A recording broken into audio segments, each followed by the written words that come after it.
علی علی حق ہے، علی حق ہے، علی حق ہے، علی علی جدھر حق ہے ادھر مولا، جدھر حق ہے ادھر مولا، جدھر مولا ادھر حق ہے۔ تو مومن نے کہا قبلہ ہم علی والے، ہمارے پاس اتنا مال کیوں نہیں کہ اربوں اربوں ہمارے سیاستدانوں کے پاس ہیں، لیکن ایک علی والا پورا دن مصلی پہ بیٹھا ہے، اس کے پاس نہیں۔ معصوم فرماتے ہیں مسئلہ یہ ہے کہ ابھی تک تم نے مال اور رزق کے فرق کو نہیں سمجھا۔ کثرت مال اور ہے، کثرت رزق اور ہے۔ اگر تو ان مفاہیم کو سمجھ جائے، کبھی تو ان لوگوں کو دیکھ کے تیرے وجود میں حرص پیدا نہ ہو، کیونکہ تیرے اوپر فکر کی حکومت ہے، عقل کی حکومت ہے ہی نہیں۔ کہ مولا کیا مطلب؟ فرمایا رزق ہو سکتا ہے کسی، مال ہو سکتا ہے کسی کے پاس کروڑوں کا، لیکن اس کے نصیب میں اتنا ہی ہوتا ہے جتنا رزق لکھا ہوتا ہے۔ مال ہو سکتا ہے کسی کے پاس کروڑوں، لیکن رزق اتنا ہی ملتا ہے جتنا خدا نے لکھ لیا۔ کہ مولا کیا مطلب؟ فرمایا ایک چونٹی زمین پہ چل رہی ہے، چلتے چلتے اس چونٹی کو ایک بہت بڑی روٹی ملی۔ یہ روٹی مال ہے، لیکن جتنا اٹھائے گی یہ اس کا رزق ہے۔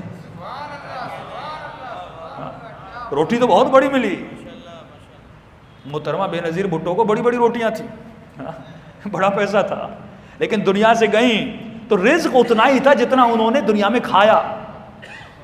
یاد رکھ کے بینک بیلنس میں بہت پیسہ ہوگا، رزق اتنا تھا جتنا کھایا۔ آج کل رقوم بتائی جاتی ہیں کہ فلاں کے بینک اکاؤنٹ میں 400 ارب ہیں۔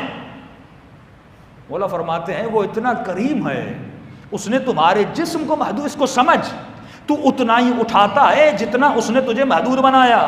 ایک بیچارہ مومن کہتا ہے قبلہ میں بہت غریب، میں نے کہا کیوں؟ کہ قبلہ میں روزانہ ایک طعام کھاتا ہوں۔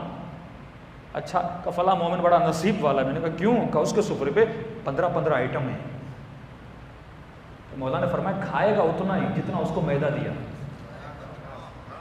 اس کا پیٹ اللہ نے محدود رکھا، یہ جسم محدود ہے، اس سے زیادہ آپ نہ کھا سکتے ہو نہ پی سکتے ہو، اتنا ہی ڈالو گے جتنا اللہ نے جگہ دی، اتنا ہی اس نے رزق رکھا۔ چاہے آپ کا پورا کمرہ گندم سے بھرا ہو، لیکن جتنا رزق اتنے لکھا ہے اتنا ہی تمہارے نصیب میں آئے گا، باقی تمہارے نصیب میں ہے ہی نہیں۔ یہ انسان کی آنکھوں کا دھوکہ ہے کہ وہ مال کو اپنا رزق سمجھتا ہے۔ کثرت مال رزق نہیں ہے، جتنا اس نے لکھا وہ تمہارا رزق ہے۔ امام فرماتے ہیں جب بچہ پیدا ہوتا ہے تو ماں کے سینے سے دودھ پیتا ہے، کہ جتنا اس کے منہ میں جاتا ہے وہ اس کا رزق ہے، جتنا باہر نکلتا ہے اس کا رزق تھا ہی نہیں، اس کے پیٹ میں نہیں جائے گا۔ پھر امام فرماتے ہیں ایک مومن ہے، اس کا گھر جو ہے، آج کل مومنین اسی پہ بڑا غبطہ کھاتے ہیں، مولانا ہمارا گھر چھوٹا ہے، ہم 100 گز کے گھر میں ہیں اور فلاں کا گھر 500 گز کا ہے، کیونکہ عقل نہیں ہے، اس کے اوپر فکر غالب ہے۔ اب مولا بہت پیارا جملہ فرماتے ہیں، فرمایا اگر 500 گز کا گھر ہے تو یہ مال ہے، لیکن جتنے میں وہ رہتا ہے اور سوتا ہے یہ اس کا رزق ہے۔ رات کو جس بستر پہ سویا یہ اس کا رزق ہے، جہاں پہ بیٹھ کے اس نے چائے پی یہ اس کا رزق ہے۔ باقی جس پورے محوطے میں اگر 1 ایکڑ کی زمین بھی ہے لیکن اس کے کسی کام کی نہیں، نہ رہتا ہے نہ سوتا ہے نہ جاتا ہے نہ آتا ہے، وہ مال ہے، وہ رزق نہیں ہے۔ اور امام فرماتے اللہ سے دعا کیا کرو، اے خدا وہ رزق دو، وہ مال دو جو بابرکت ہو، مجھے بے برکت زندگی نہ دینا، مجھے بے برکت مال نہ دینا، مجھے بے برکت بچے نہ دینا، مجھے بے برکت بیوی نہ دینا۔